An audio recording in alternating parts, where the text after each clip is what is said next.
Hello, my fellow Canadians. My name is Matthew. I'm from Brampton, Ontario, and I'm here today to discuss something that I found very concerning for quite some time. I feel that what I'm going to be talking about has a tremendous impact on the integrity of our federal elections, as well as the integrity of our nation as a whole. What I'm going to be talking about in this video is the disproportionate pull that Toronto and the GTA has on Canadian elections, on the federal election. See, if you tally up all of the ridings that are from the GTA for our federal elections, you're going to have a total of 49 seats, and all of these are Liberal except 3. Now, to put that 49 number into perspective, we need to take a look at how many ridings each province has as a whole. Alberta has 34 seats. British Columbia has 42. Manitoba has 14. New Brunswick has 10. Newfoundland and Labrador has 7. The Northwest Territories has 1. Nova Scotia has 11. Nunavut has 1. Prince Edward Island has 4.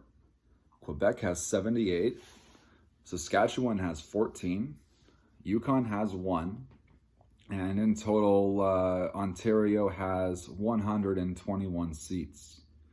So right off the bat, first, Ontario as a whole is vastly disproportionate in how many seats it has compared to the rest of the country, second only to Quebec at 78.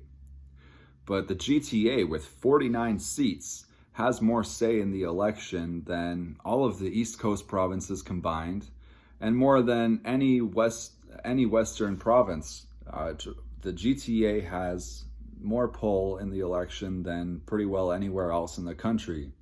So if you're on the East Coast, your vote doesn't matter. If you're in the West, your vote doesn't matter.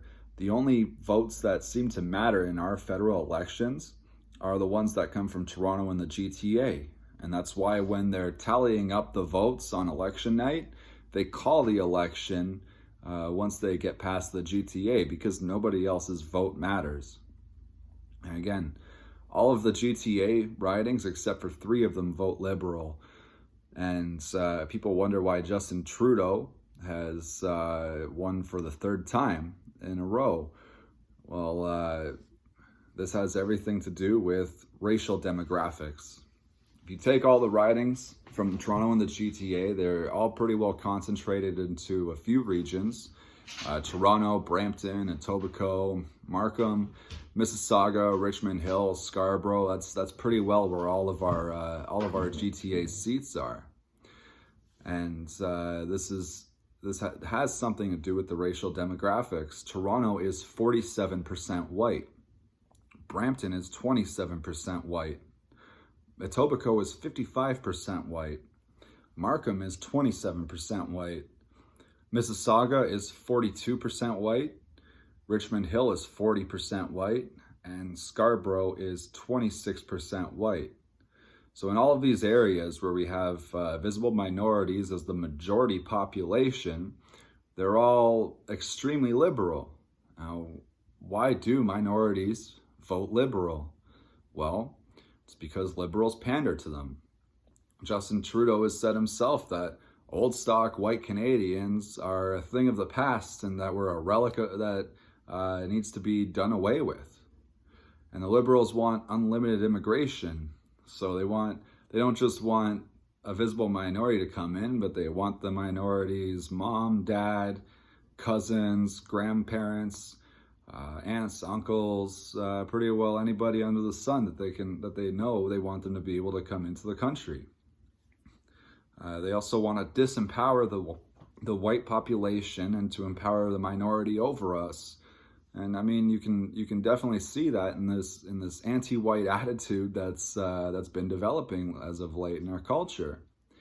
When we have things like critical race theory being taught as the foundation of our teachings, it's an absolute anti-white attitude. So it seems that there's a biological interest for these people to vote for things that aren't good for the country, and to vote for things that benefit them. And I mean, to be honest, can you blame them? Can you, like, if they're being incentivized to vote for one particular party, would they not vote for that party?